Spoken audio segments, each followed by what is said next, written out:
Welcome viewers. இது சிங்கப்பூர்ல நடந்த ஆனி கேஸ் உடைய பார்ட் 2 வீடியோ. இதோடைய பார்ட் 1 இன்னும் நீங்க பார்க்கல அப்படின்னா முதல்ல அதை பார்த்துட்டு அதுக்கப்புறமா இந்த வீடியோ பாருங்க. அப்பதான் என்ன நடந்துச்சு அப்படிங்கிறது கிளியரா புரியும். மே 14, 2001 அன்னைக்கு தன்னுடைய வைஃப் உடைய ஃபியூனரல் அப்ப தன்னுடைய மனைவியை நினைச்சு கதறி அழுதுட்டு இருந்த ஆந்தனி, என்னதான் நான் என்னுடைய மனைவியை கொலை பண்ணவனை கண்டுபிடிக்காம விடமாட்டேன் அப்படின்னு சொன்னாலுமே எல்லாருடைய சந்தேகமுமே ஆந்தனி மேலதான் திரும்ப ஆரம்பிச்சது. ஆனா போலீஸ் ஆந்தனி கிட்ட விசாரிக்கும் பொழுது இல்ல எனக்கு இதுக்கு எந்த சம்பந்தமுமே இல்ல அப்படின்னு சொல்லியிருக்காரு. ஆந்தனி கிட்ட அப்படி விசாரிக்கும் பொழுது அவரு ஏதோ ஒண்ணு மறைக்கிற மாதிரி தெரிஞ்சிருக்கு. பொதுவாவே நீங்க நேசிக்கிற யாராவது ஒருத்தருக்கு இப்படி ஆயிடுச்சு அப்படின்னா நீங்க அதுல இன்னசென்ட் அப்படின்னா உங்களுக்கு தெரிஞ்ச ஒவ்வொரு டீட்டெயிலையுமே போலீஸ் கிட்ட சொல்வீங்க. அது சின்னதோ பெருசோ கண்டிப்பா போலீஸ்க்கு அது உதவும் அப்படின்னு நினைப்பாங்க. ஆனா ஆந்தனியோ சில விஷயங்களை வித்ஹோல்ட் பண்ணிட்டு சொல்ற மாதிரி தெரிஞ்சிருக்கு. ஃபியூனரல்ல அவ்வளோ அழுதுட்டு அவ்வளோ டயலாக்ஸ் பேசிட்டு இப்ப நம்மளுடைய கேள்விகளுக்கே பதில் சொல்ல மாட்டேங்கிறானே அப்படின்னு இந்த கேஸுடைய பிரைம் சஸ்பெக்டே ஆந்தனி தான் அப்படின்னு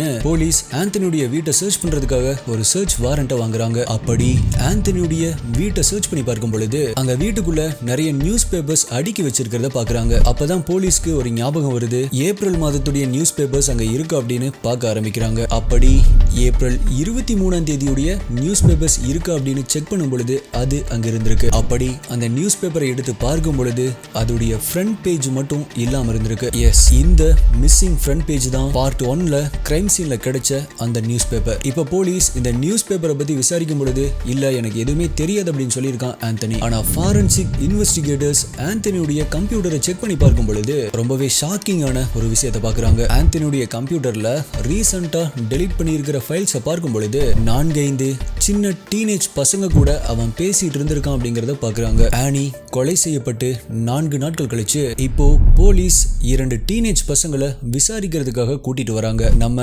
எஸ்டிஐ டீம், எஸ்டி இன்வெஸ்டிகேட்டர்ஸ் நிறைய பேரு போன வீடியோல கில்லர் யாரா இருக்கும் அப்படின்னு நான் கேட்டதுக்கு நிறைய பேரு கூகுள் பண்ணாமலே வேற வீடியோஸ் பார்க்காமலேயே கில்லர் இவனா தான் இருக்கணும் அப்படின்னு கரெக்டா கெஸ் பண்ணிருந்தீங்க. சூப்பர். ஆனா ட்விஸ்டே இங்க தான் இருக்கு. போன பார்ட்லயே சொல்லியிருப்பேன் சிங்கப்பூர் மக்களையே உலுக்கிய வழக்கு அப்படின்னு. அப்படி அந்த 15 வயது பசங்க சொன்னதுதான் சிங்கப்பூர்ல இருந்த மக்களையே அதிர்ச்சி அடைய வச்சது. அப்படி அந்த பசங்க என்ன சொன்னாங்க, உண்மையாவே என்ன நடந்துச்சு அப்படிங்கறத பத்தி தான் இன்னைக்கு வீடியோல நம்ம டீகோட் பண்ண போறோம். நீங்க பார்த்துட்டு இருக்கிறது சரவணன் டீகோட்ஸ். நான் உங்கள் சரவணன். வாங்க இன்னைக்கு வீடியோக்குள்ள போலாம்.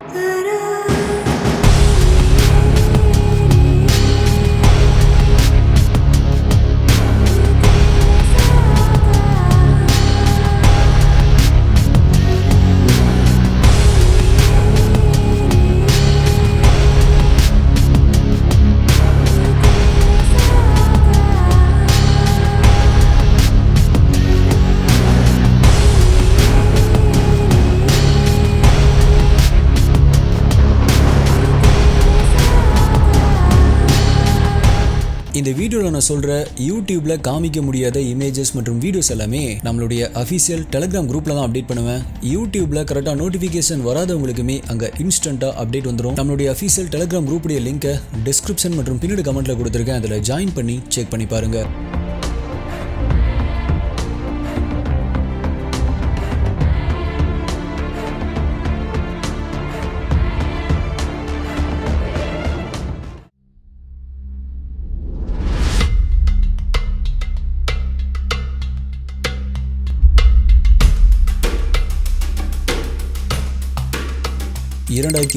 பிப்ரவரி 2001 கொலை நடப்பதற்கு 3 மாதங்களுக்கு முன்னாடி ஆந்தனி தன்னுடைய டாக வெளியே வாக்கிங் கூட்டிட்டு போறத வழக்கமா வச்சிருந்திருக்கான். அப்போ அங்க இருக்கிற மெக்டொனால்ட்ஸ்க்கு முன்னாடி இருக்கிற அங்க கேங்கா இருக்கிற சின்ன பசங்க கூட பேசுறத வழக்கமா வச்சிருந்திருக்கான். அப்பதான் 5 பேர் இருக்கிற குரூப் கூட பழக்கமாக ஆரம்பிக்கிறான். விக்னேஸ்வரன், ஷியா, காங், கவின் மற்றும் ஜி. இந்த கவின் மற்றும் ஜி சின்ன வயசுல இருந்தே ஃப்ரெண்ட்ஸா இருந்திருக்காங்க. அப்படி ஒரு நாள் இந்த குரூப் கூட ஆந்தனி நின்னு பேசிட்டு இருக்கும் பொழுது எல்லாருமே ஜாலியா ஜோக் அடிச்சுட்டு பேசிட்டு இருந்திருக்காங்க. அப்ப அந்த குரூப்ல இருந்த ஒருத்தன் இனிமே அவன் நம்ம வழியில வரவே மாட்டான், அவனை நேத்தே நான் பொழந்து கட்டிட்டேன் அப்படின்னு சொல்லியிருக்கான். அதுக்கு இன்னொரு பையன், அப்படியா, அவனை உன்னால கொல்லவெல்லாம் முடியாது அப்படின்னு சொல்றான். அப்ப இந்த பையனும் அப்ப என்னால யாரை கொல்ல முடியும் அப்படின்னு கேட்கிறான். அப்படி கேட்கும் பொழுதுதான் அங்க நின்னுட்டு இருந்த ஆந்தனி மை வைஃப் அப்படின்னு சொல்றான். ஒரு நிமிஷம் அந்த குரூப்ல இருந்த 5 பசங்களுமே அப்படியே சைலண்ட் ஆகுறாங்க.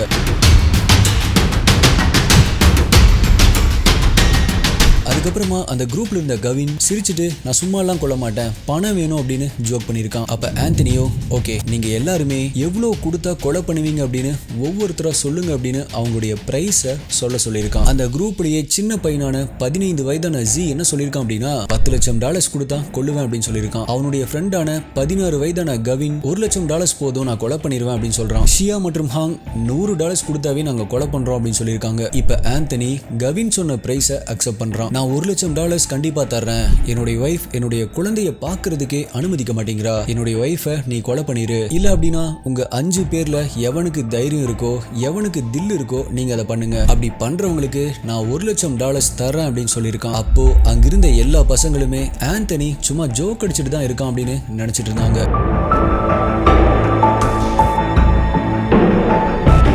அடுத்த வாரத்துல மறுபடியும் அந்த பசங்கள ஒருத்தங்களான கவினை மீட் பண்ண ஆந்தனி என்ன நீ ரெடி ஆயிட்டு அப்படின்னு கேட்டிருக்கான். அது மட்டும் இல்லாம எப்படி தன்னுடைய மனைவியை கொல்லணும் அப்படின்னு பின்னாடி இருந்து என்னுடைய மனைவியுடைய வாயை ஒரு கையில பொத்திக்கோ, இன்னொரு கையில நீ வச்சிருக்கிற கத்தியை வச்சு கழுத்தை அறுத்துரு அப்படின்னு ட்ரைனிங் கொடுத்திருக்கான். இப்பதான் கவினுக்கு இவன் சும்மா எல்லாம் சொல்லல, சீரியஸா தான் சொல்லிட்டு இருக்கான் அப்படிங்கறதே புரிய வருது. அன்னைக்கு கவினை ஆந்தனியுடைய பிளாட்டுக்கு கூட்டிட்டு போயிருக்கான். அங்க ஒரு கத்தியை காமிச்சு கையில நியூஸ் பேப்பரை கொடுத்து இந்தா இதை விட்டு கழுத்துடைய தோல் நியூஸ் பேப்பர் மாதிரி தான் இருக்கும் அப்படின்னு சொல்லி பிராக்டிஸ் பண்ண சொல்லியிருக்கான். ஆல்சோ தன்னுடைய மனைவியுடைய போட்டோ இதுதான் அப்படின்னு ஒரு ஆல்பமை காமிச்சு ஆனியுடைய போட்டோவை காமிச்சிருக்கான். ஆனா கவினுக்கு ஒரு மாதிரி இருந்திருக்கு. நான் வீட்டுக்கு கிளம்புறேன் அப்படின்னு வீட்டுக்கு வந்துடுறான். இப்ப கவினுடைய மனது முழுக்கவே குழப்பமடைய ஆரம்பிக்குது. இது பண்ணலாமா வேண்டாமா அப்படின்னு முடிவெடுக்க முடியாம தவிக்க ஆரம்பிக்கிறான். இது சரியா தப்பா அப்படின்னு அவனுடைய மனசு முடிவெடுக்க முடியாம தள்ளாட ஆரம்பிக்குது. நம்மளுடைய மனது ஒரு குரங்கு அப்படின்னு சொல்லுவாங்க. உண்மைதான், பல்லாயிரம் வருடங்களுக்கு முன்னாடி குரங்குல இருந்து தான் நம்மளே வந்திருக்கோம் அப்படின்னு சொல்றாங்க. நம்மளுடைய மனது மட்டும் விதிவிலக்கா என்ன?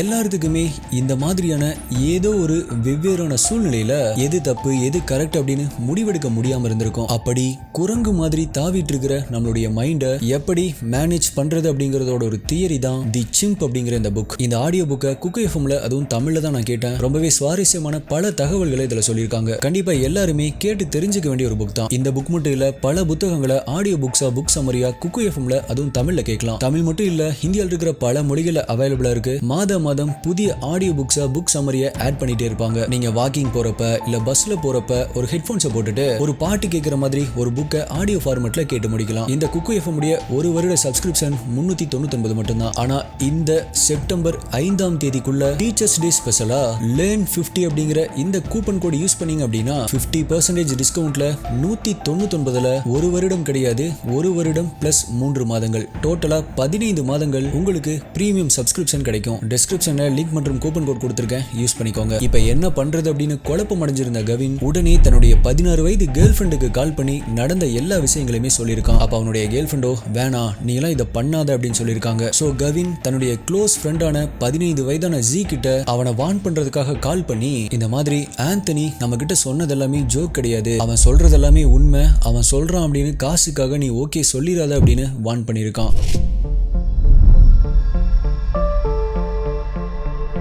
இப்ப கவின் எந்த ஒரு பதிலுமே சொல்லாம இருந்ததால அந்த குரூப்ல இருந்த ஷியா அப்படிங்கிற பையன்கிட்ட அப்ரோச் பண்றான் ஆந்தனி. கவின் மாதிரியே ஷியாவும் ஓ அப்ப இது ஜோக் இல்லையா சீரியஸா அப்படின்னு மனசுல நினைச்சுக்கிறான். ஷியா கிட்டையும் கவின் கிட்ட சொன்ன மாதிரியே நீ என்னுடைய மனைவியை கொன்னுட்ட அப்படின்னா உனக்கு $1 லட்சம் தரேன் அப்படின்னு சொல்லியிருக்கான். ஆனா ஷியா சுதாரிச்சு நீ ஏன் ஒரு ஹிட்மேனை தேடி இந்த ஜாபை கொடுக்க கூடாது அப்படின்னு சொல்லிட்டு அங்கிருந்து போயிடுறான். இப்ப மீதி இருக்கிற காங் மற்றும் விக்னேஸ்வரன் இவங்க கிட்ட ஆந்தனி அப்ரோச் பண்றான். பின்னாட்கள்ல விக்னேஸ்வரன் கோர்ட்ல என்ன சொல்லியிருக்கான் அப்படின்னா நாங்க ஒவ்வொரு முறை ஆந்தனியை மீட் பண்ணும் பொழுதுமே ஆந்தனி அவனுடைய மனைவியை கொல்றத பத்தியே தான் பேசிட்டு இருப்பான், நான் இவன் ஒரு பைத்தியக்காரனா இருப்பானோ அப்படின்னு நினைச்சேன் அப்படின்னு கோர்ட்ல சொல்லியிருக்கான். இவங்க யாருமே இதை ஒத்துக்கல அப்படின்னாலுமே அந்த கேங்லயே வயசு கம்மியா இருந்த 15 வயதான ஜியை ஒத்துக்க வைக்கிறான் ஆந்தனி. ஜி கொஞ்சம் பயந்த சுபாவம் உடையவன், அதனாலேயே அந்த கேங்ல அவனை வச்சு எல்லாருமே கிண்டல் பண்ணுவாங்க. சோ தன்னை கெத்தா நிரூபிக்கணும் அப்படின்னு நினைச்சான். அது மட்டும் இல்லாம $1 லட்சம் பணம் வரும் அப்படின்னு ஆந்தனியுடைய மனைவியை கொல்றதுக்கு ஓகே சொல்றான்.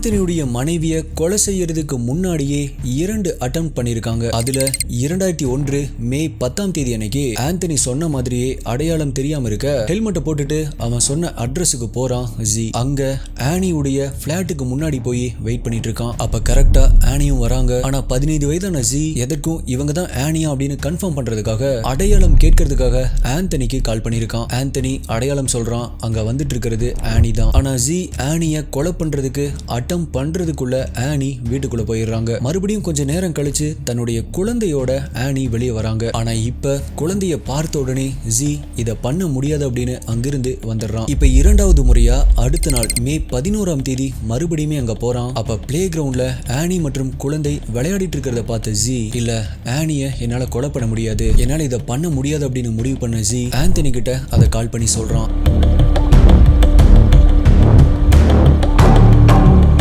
இப்ப பயங்கரமா கோவமடைஞ்ச ஆந்தனி ஜிய மிரட்ட ஆரம்பிக்கிறான். நீ இத பண்ணல அப்படின்னா நான் உன்னை கொலை பண்ணிடுவேன். உன்னை மட்டும் இல்ல, உன்னுடைய அப்பா அம்மா அக்கா தங்கச்சி அப்படின்னு எல்லாத்தையுமே கொலை பண்ணிடுவேன். ஒழுங்கு மரியாதையா இத பண்ணு அப்படின்னு மிரட்டுறான். அது மட்டும் இல்லாம நினைச்சு பாரு, உன்னுடைய பேங்க் அக்கவுண்ட்ல $1,00,000 இருந்தா எப்படி இருக்கும் அப்படின்னு ஆசை வார்த்தைகளை சொல்ல ஆரம்பிக்கிறான். இப்ப 3வது முறையா அட்டம் பண்ணும் பொழுது ஜாப்பனீஸ் கத்தி ஒண்ணு கொடுத்து இதை வச்சு கொலை பண்ணு, ஈஸியா கொலை பண்ணலாம் அப்படின்னு கொடுக்குறான். மே 13ஆம் தேதி ஆந்தனி ஜிக்கு தொடர்ந்து கால் பண்ணிட்டே இருந்திருக்கான். ஆனா ஜிக்கு இதெல்லாம் செய்ய விருப்பம் இல்லாம அந்த போன் காலை அட்டெண்ட் பண்ணாம இருந்திருக்கான். அன்னைக்கு நைட்டு பெட்ல படுத்த ஜி தூங்கவே இல்ல. தூக்கம் வராம அன்னைக்கு நைட்டு முழுவதுமே ஆனியை நினைச்சு கஷ்டமா இருந்திருக்கு, யோசிச்சுட்டே இருந்திருக்கான். ஆனா ஆந்தனியுடைய பிரஷர்ல அடுத்த நாள் மே 14ஆம் தேதி ஆந்தனியுடைய வீட்ல இருந்து நியூஸ் பேப்பரை எடுத்து அந்த கத்தியை மறைச்சிட்டு ஆனியுடைய பிளாட்டுக்கு போய் வெயிட் பண்ண ஆரம்பிக்கிறான். அன்னைக்கு தான் இரவு 11 மணிக்கு ஆனியும் சைன் போடுறதுக்காக பிளே கிரவுண்டுக்கு வராங்க. அப்படி அவங்க வரும் பொழுது 3rd ஃப்ளோர்ல ஜி வெயிட் பண்ணிட்டு இருந்திருக்கான்.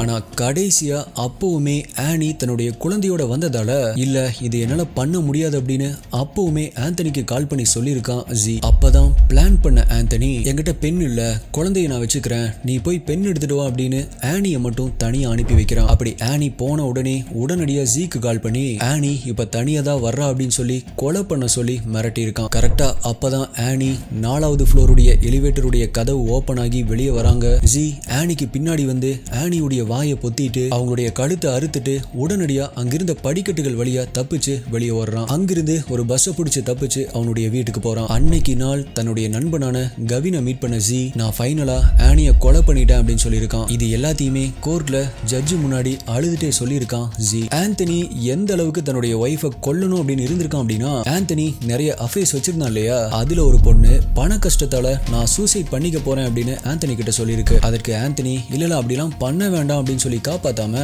தயவு செஞ்சு நீ சூசைட் பண்ணிக்கிறதுக்கு முன்னாடி என்னுடைய ஒய்ஃபை கொலை பண்ணிட்டு சூசைட் பண்ணிக்கோ. சோ பாக்குறவங்களுக்கு அஃபேர் வச்சிருந்ததால 2 பேருமே அடிச்சுட்டு இறந்து போயிட்டாங்க அப்படின்னு நினைச்சுக்குவாங்கன்னு சொல்லியிருக்கான். கோர்ட்ல ஆந்தனி சிம்பிளா ஒரே ஒரு ஆன்சர் தான் சொன்னான். இந்த பசங்க நான் விளையாட்டுக்கு சொன்னது எல்லாத்தையுமே சீரியஸா எடுத்துட்டு இப்படி பண்ணிருக்காங்க அப்படின்னு சிரிச்சுட்டே ஒரு பதில் சொல்லியிருக்கான். அப்படி சொல்லிட்டு கொஞ்சம் கூட கவலையே இல்லாம சிரிச்சுட்டே அந்த கோர்ட்ல இருந்து வெளியே வந்திருக்கான்.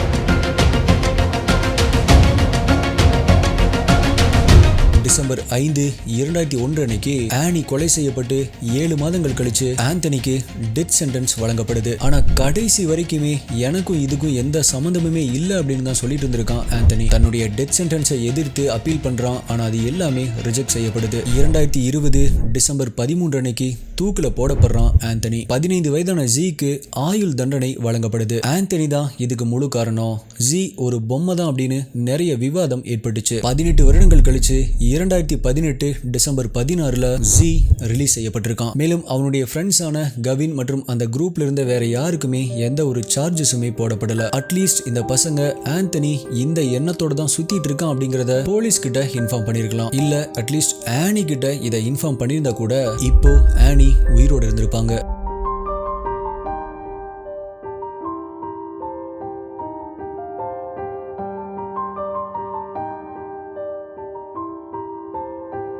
ஆனியுடைய குழந்தை ஆனியுடைய அம்மா கூட வளர ஆரம்பிச்சாங்க. இந்த கேஸ்ல இருந்து நிறைய விஷயங்களை நம்ம புரிஞ்சுக்கலாம். ஜி ஒரு நல்ல மனசு உடையவனா இருந்தாலுமே பழக்க வழக்கங்கள் வாழ்க்கையை எப்படி திருப்பி போடும் அப்படிங்கறதும் நம்ம யார்கிட்ட பழகுறோம் அப்படிங்கறதுமே ரொம்ப முக்கியமான ஒண்ணு. அடுத்தது இவ்ளோ கேரிங்கான ஒரு மனைவி கிடைச்சுமே அவங்கள பொக்கிஷமா உள்ளங்கையில வச்சு தாங்காம கொலை பண்ண நினைக்கிற பல பேர் எப்பவுமே சுத்திட்டு தான் இருக்காங்க. எஸ்டி இன்வெஸ்டிகேட்டர்ஸ், நீங்க இந்த கேஸை பத்தி என்ன நினைக்கிறீங்க? ஜியை பத்தி என்ன நினைக்கிறீங்க?